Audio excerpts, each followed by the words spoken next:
Good morning, everyone, and welcome to our charter conversation this morning, Achieving High Academic Growth. I'm really honored to be sitting with the people who are up here who have a lot to share with you today about that topic. They're going to introduce themselves in just a second. Just quickly, so you know who I am, my name is Dr. Christopher White. I work at Central Michigan University. We're HEI authorizer, higher education authorizer in the state of Michigan. My role, though, is I work with accountability, and I work with our systems that work on student growth. I support schools in assessment literacy and everything surrounding that. But before that, I was a school leader. I was in a school for a very long time and had to work on initiatives leading to student growth myself too. So I am going to pass it over to Janine here, and Janine's going to introduce herself and let you know who she is. Hi everybody, my name is Janine Finley and I'm head of schools for True North Classical Academy. So we have 4 charter schools and 2 early learning centers here in Miami. And I've been in education for about 25 years, and I've had the role of teacher, academic dean, principal, and now head of schools for our schools. My name is Toolo, known as Dr. T. I am the founding board member, founding principal, and currently executive director of River City Science Academy Charter Schools. We have 6 campuses in Duval County. All of our 6 campuses, they are high-performing charters, and we have a high-performing charter school systems. We are serving around 5,000 students in Duval County in 6 campuses. My name is Matthew Tyson. I began my career as a special education teacher. That's what I did for all of my teaching career, and then I became the principal at Tapestry Public Charter School and CEO also. We are located down in Atlanta, and we are a middle and high school, 6th through 12th grade, and we are inclusive, which means that 50% of our school is neurotypical and 50% of our school has special needs, primarily autism, and we are still beating our district in almost every single grade level, almost every single subject. Hi, I am Carrie Barrett. I'm the Chief Communications Officer at Choice Schools Associates. We are an educational service provider in the state of Michigan. We have 15 academies that we serve. I have been with Choice for 15 years. I was a teacher and then an elementary principal and then a superintendent, and just moved into this role in August. So got a lot of plethora of roles within our organization, and it's been really great and happy to be here. Could everybody just share one unique strategy that you've tried at your school that you feel like has really impacted student growth within your school? So, something really specific, especially it'll help the audience and anybody watching this maybe immediately take away an idea that they might be able to use within their own setting. So in our school systems, we find out that it wasn't that hard to be able to, teach the teachers, how to use data, because they get the data, all the time. They are able to, see the results, but what do you do with the results? So we have a coaching system right now. They are helping our teachers to interpret the data and see the, weaknesses and strengths of the students. And they give live support, they don't wait until the end of the assessment term. So they're constantly meeting with the teachers, weekly, bi-weekly, to go over the students.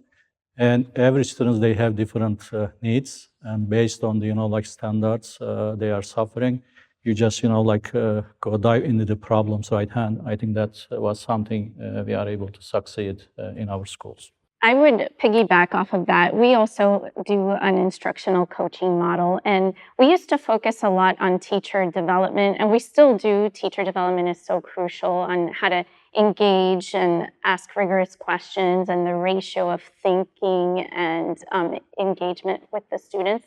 But we incorporated the last few years, just like Dr. T said, is looking at student work. So we don't wait for the assessments to happen, but this is happening on a weekly basis with do now, exit tickets, for informal assessments. And this really, I believe, helps lead and catch things early on so you're able to reteach. And we work on our teachers. How are you going to reteach this lesson that the students didn't grasp the first time? And you're catching those things earlier on. I also think something that we started instilling, especially right after COVID, was this thought of relentless goodwill, where our students, we have high expectations from them, and we want excellence in all of our students, just like we want excellence in our teachers. But that relentless goodwill, if a student is struggling, we work with those students to help after school, before school. We have academic advisors to help them achieve what they need to achieve if they're missing work. So it's this supportive environment that I think is really crucial to achieve those high results that we do. And for me, when I was a school leader, flexible grouping and interventions and ensuring that students were coming in and out of groups and needs when they needed to, and ensuring that our high achieving students were still focusing for them on growth, but also our students that were struggling and they weren't always in the same group getting the same support really helped. And as a school leader, we initiated that intervention time and it was really successful. And then as a superintendent, I was fortunate enough to serve for Montessori schools, and Montessori is the key in flexible grouping and ensuring you're following the whole child. And so I saw that live out in a very different model than what I was a school leader of, but still working and being successful for student growth. Getting kids involved. So we do a poll at the end of each year where the kids look at the courses and they say what they would like to learn next year, right? So for a long time, we taught British literature as that's the 12th grade class that you take. Our kids were like, why? And I looked into it and was like, I don't actually know why. And now we have multicultural literature, we have contemporary literature, we have a variety of options. And we were doing something just because we did it. So we listened to our kids and they saw the results of that. We had a bunch of kids who were interested in something random like metalwork one year, and the next year we had metalwork. So they saw the direct results of what they're doing. Also, the last thing I would say is that we involve them in the hiring process. So we sit them down and they watch the demo lessons of the teachers and they tell us who they liked afterward. And they are a lot better at noticing things than we would think we are. We have kids in the back of the room who are like, we were messing around in the back the whole time. They didn't say anything. Or stuff that's really meaningful that I wouldn't catch, like she didn't ask any of us our names before the lesson began. So like stuff like that means something to the kids is important. And so we find that stuff out. And then next year, they see a couple of teachers there. They were on the thing. They were like, yo, I hired you. And that's really cool. And they have buy-in. And they see like this is a school for us. And it's not just something that's happening to us. And that's really important for middle and high school in particular, because I have elementary age kids. School is fun in elementary. Middle and high school, it's not so much, except for seeing your friends. And this gives them something to shoot for. And they see how the data ties into what they want to do in their lives. So the next part is like in any good interview that you have for a job, they ask what your strengths are. Well, now we're going to get to the weaknesses. So what's one thing that you've tried that you have realized in your careers, this did not work at all? This was a complete failure and you'd like other people to know, probably don't do that. Like that's the one thing that you shouldn't do. So does somebody have an example of that? I would say, so in general, when we start selling our schools, to the public, we said, hey, you are going to have free after-school programs. We are going to have free tutoring, whenever your child is need tutoring, we are going to provide that.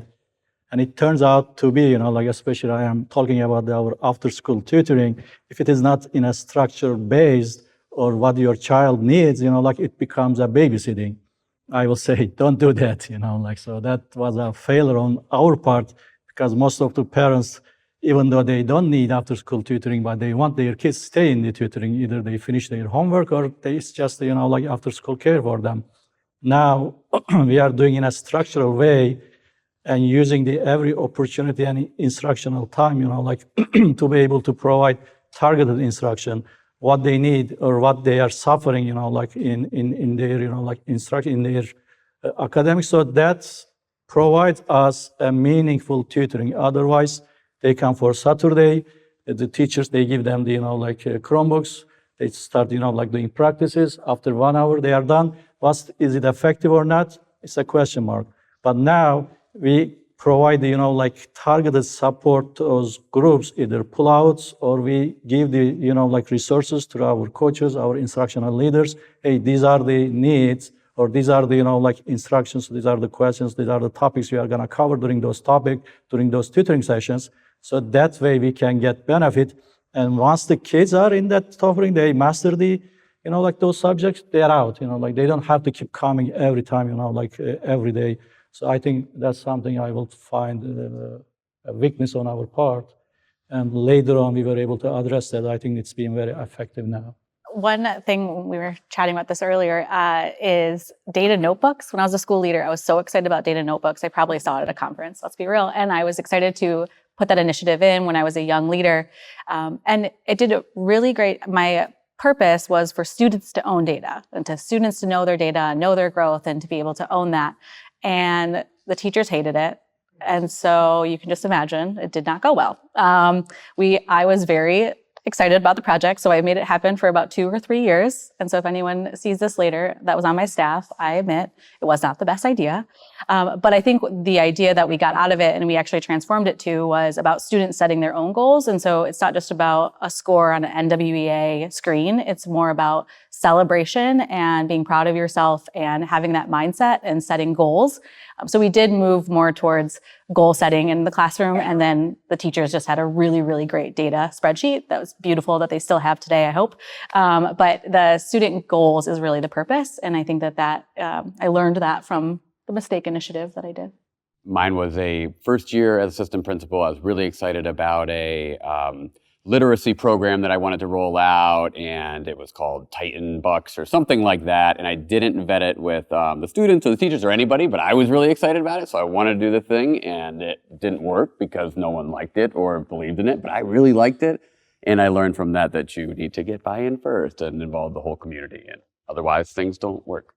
Early 2000s, it was data chats with students was like an important part of the growth in our school. And I remember at the time I was a 4th grade teacher, and they wanted us to do data chats with the students, like what domain were they weak on or benchmark, and then how could they achieve that benchmark? And we were having these discussions during class time. And to me, I think it's you're educating the teacher on how to interpret data. A lot of our administrators or teachers try to reward student academic growth with like tangible objects or reward like parties or something like that. And that doesn't work either, because that's not how it works. You're cognitively trying to learn a topic, and you need support to do that, not the punishment to do that. Like, it may work for behavior if you believe into that realm of how behavior works, but it rarely ever works for academics. So our next topic is, you talked about some of the things that didn't work so well, but we know you 4 are up here and you're holding back something from us. There's a secret that all of you have about what has worked in your schools that you've like held to yourself for so long, and you want to tell all of us that. What is that thing that you think is the biggest impact whenever you're trying to make sure that every student within your school is making the academic growth that they deserve and their parents expect? What's the secret that you see that you think like maybe everybody should know about and at least explore? If they don't implement, but at least explore the topic and look into it a little bit more. I think it involves everybody in a school ecosystem, like it's not just the leadership, it includes the teachers, all the support staff, students, of course, the families, it has to be collaboration among them. I will say it starts from the leadership in our schools and setting the clear expectations from the beginning to the teachers, to their staff, and getting the results through those expectations and providing the support. And also the key is the teachers, start from the hiring, if you hire good teachers, or if you hire teachers, they are trainable and you can support them. That's I think key in our success. Everyone is on the game, everyone is chipping, so they are committed, I think they know what is expected from them, and the rest comes through, so they are able to reach out to the community, they are able to reach out to the parents. They feel valued, not at the teacher level, even at the student level.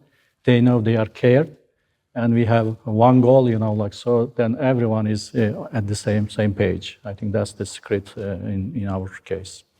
I'll piggyback off that. Building safety nets for our kids. A lot of our kids don't have those kind of safety nets at home, and so building them in the school system is what we have to do. And what that means is having multiple touch points for kids, whether it's a counselor that they like, with mentor teacher. At my school, it's easy. We have 300 kids, but we do it through like a mentor teacher. The mentor teacher matriculates upwards with the kids, so they know, even though they have different teachers this year, they have the same mentor teacher for 3 years.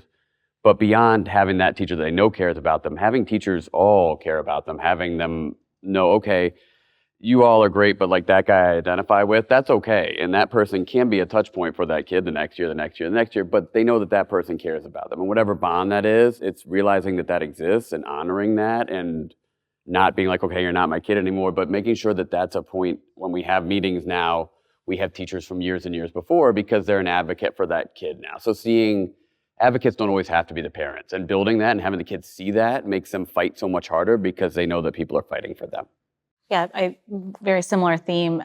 At Choice Schools, where I work, one of our values is expecting greatness. And I think that one of the key successes of growth is that all people within that school believe that all of the kids can achieve and grow, and you expect greatness from every student. And greatness is going to look different from every kid. And that's what's really unique about our opportunity is in our career, is we get to see different growth. And so I think expecting greatness and having everybody in that building, no matter their role, buy into that and commit to that, and supporting the students are very similar. It's everybody that needs to do it, but the mindset of expecting greatness needs to be there. We really look for teachers that buy into our vision and our mission, and that build rapport with our students, and that thought of relentless goodwill. And are they able to take feedback and grow and have this growth mindset? And it really makes a difference when you have teachers that are completely on board with what you're trying to do, and it just makes things so much easier.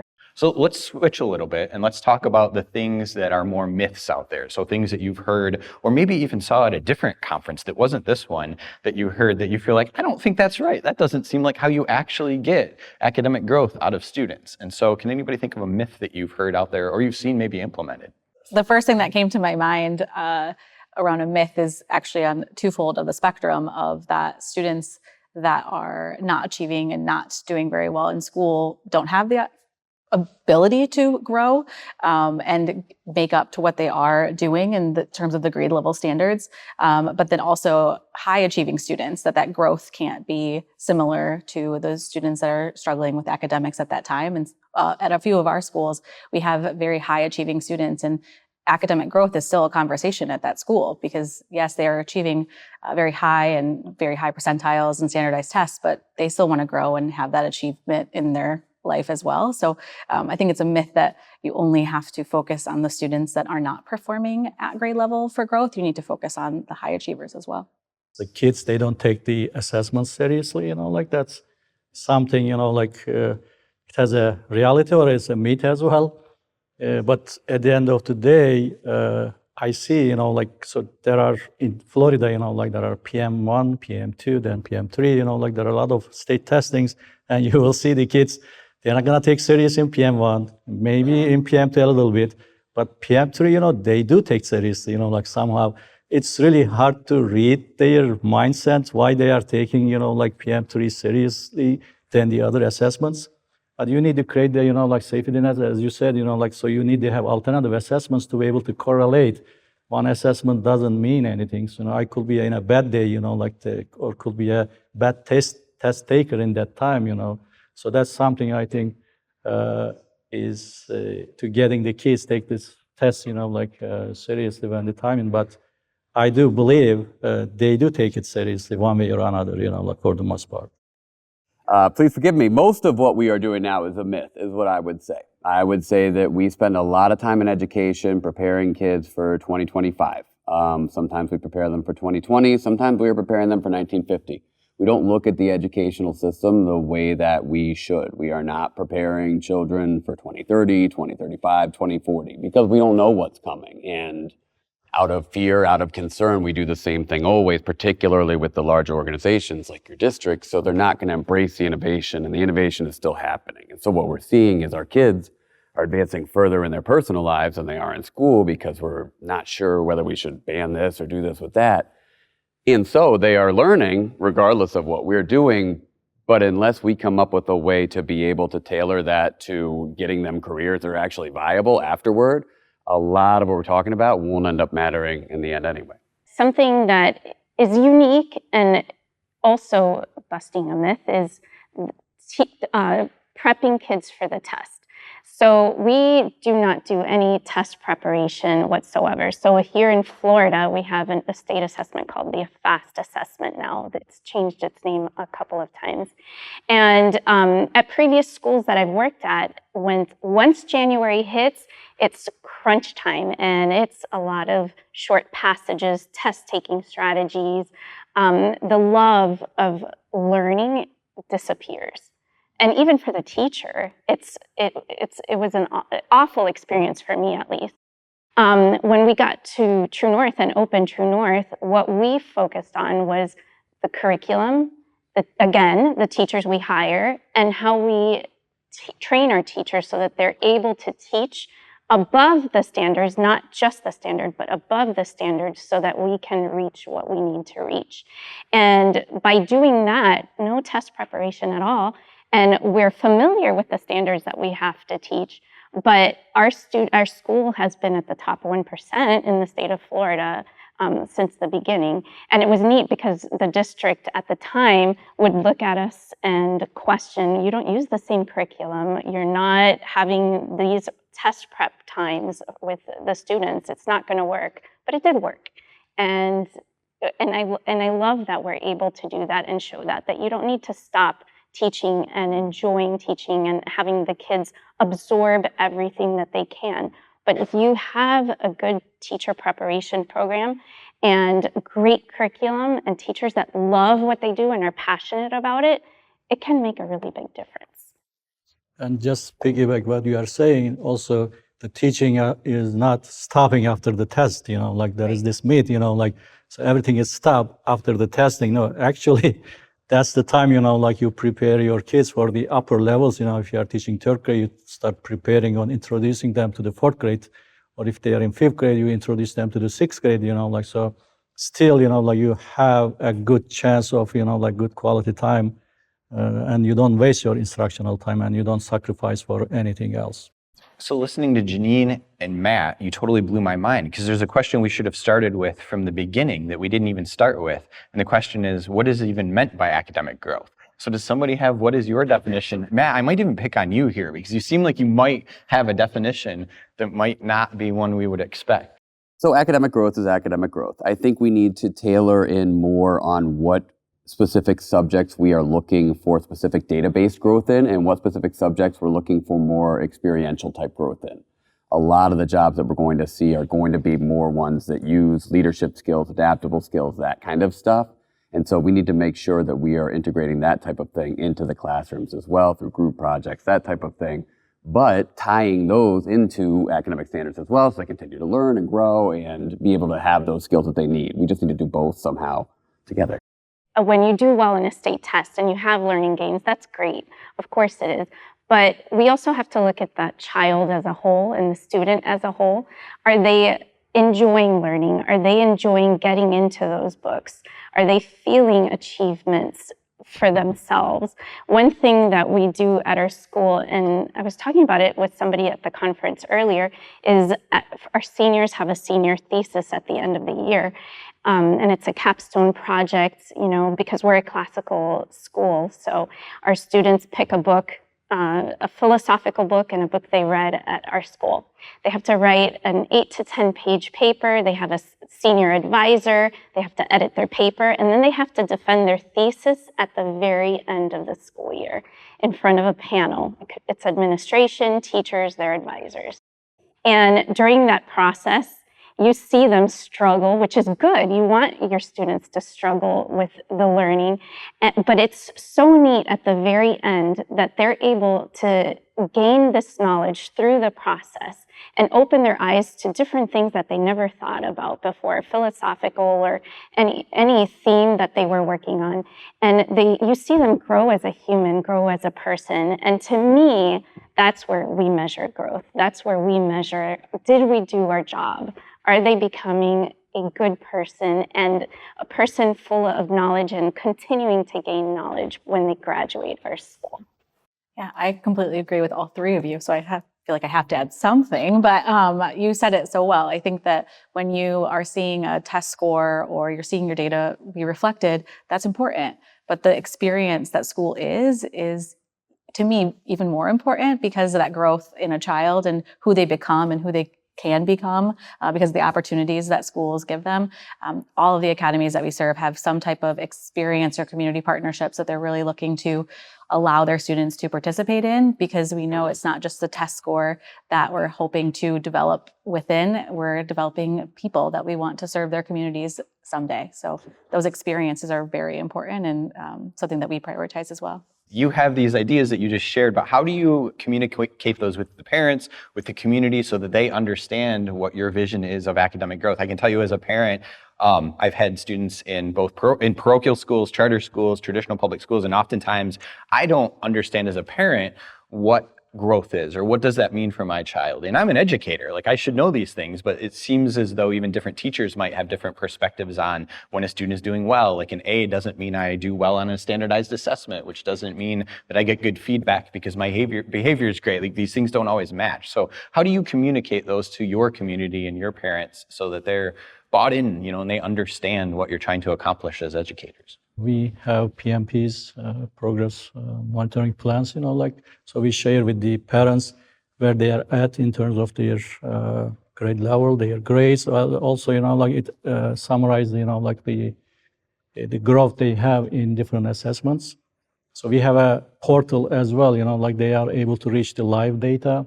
Whenever a teacher puts an assessment results or any data, any homework, any behavioral issues, they are seeing live. And they get weekly reminders every weekend. So they don't have to come to school. They just check their emails. Your grade is dropping in this one, or you have this one, so they can see it live. Also, we have parent-teacher conferences every Friday. It's depending on, it comes from the parents. We do home visits. So that way, we are able to have that connection with the parents, make them aware of the available resources, tools at the school.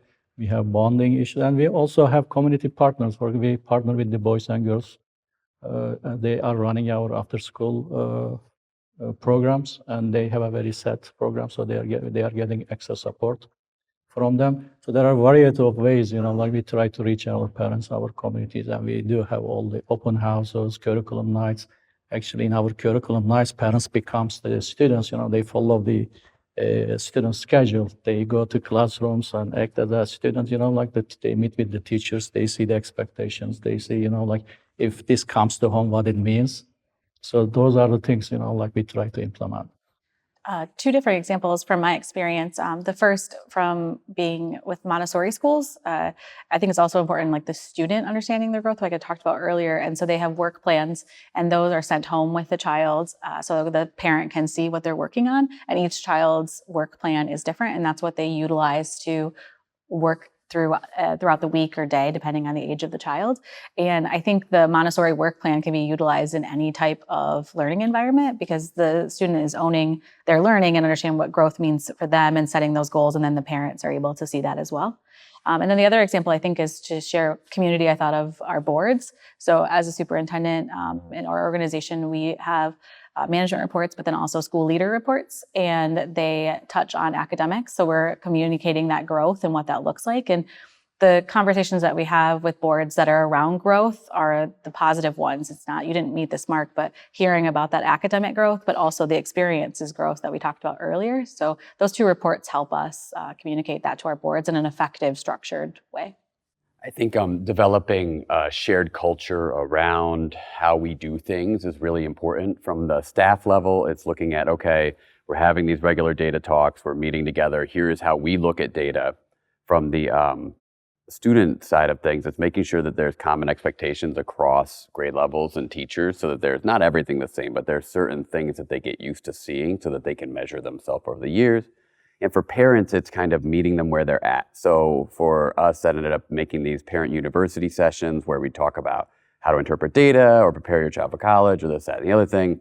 And then we would loop them with things that parents were already going to, like a PTO meeting or arts festival. And so we'd be like, you're here for the arts festival to see your kid, and also here's 30 minutes about data. And they'd be there anyway. Nobody's going to go out of their way to go an hour about data on a Wednesday night. It's just not, we want that to happen very much, but it's not going to happen. And we varied the times, morning, afternoon, night. Nobody wants to go regardless. But if you link it with something they're at anyway, okay, I'm watching the art and now I'll stay for 20 minutes and learn how to interpret my data. That's how you start building that, and it starts with a little bit, and then you build off of that till eventually parents are showing other parents, here's how things are done here. We do informational nights. We have college nights for our upper school, where our college team talks about different themes about college. Something we started a while back, and then it stopped because of COVID. And then it was piloted again with one of our principals this year is tech studies. So they were reading one of the books that their students were reading and that they read at the school. And we do a lot of Socratic discussions at our school, and the parents were able to experience that in the tech study, and that became really popular. So that's something that we're going to implement in all of our schools. But I think it's just the thought of connecting with the parents in whatever way, newsletters, emails, parent nights. I think all of that is beneficial because it's your culture. Whatever your culture is, you're creating that and just enforcing it and implementing it. And I think that always works well. The parental support is so crucial, especially now. What I hope anybody who's watching out in the audience or anybody who watches this later on takes away from this is a couple of things. You heard from 4 people who really know a lot about academic growth, who shared some really good ideas. But more importantly, you saw how we just had a discussion. And I hope that's what everybody takes away from this, is these are all good questions that any school community can have the same discussion with their teachers, the leadership, their parents, and ask some of these questions so that you can kind of get down to the root of, in your setting, what makes the most sense so that every student that's within your school can learn. That's what we want. We want every student in the school to be able to read, write, do math, and do whatever it is they want to do with their life. And so it starts with these conversations. So hopefully this can also just lead to that, like this, maybe a little bit of a framework to have those conversations at your school. All right. Well, thank you everybody for attending today. We really appreciate it. Everybody have a great afternoon, and we'll see you at the conference.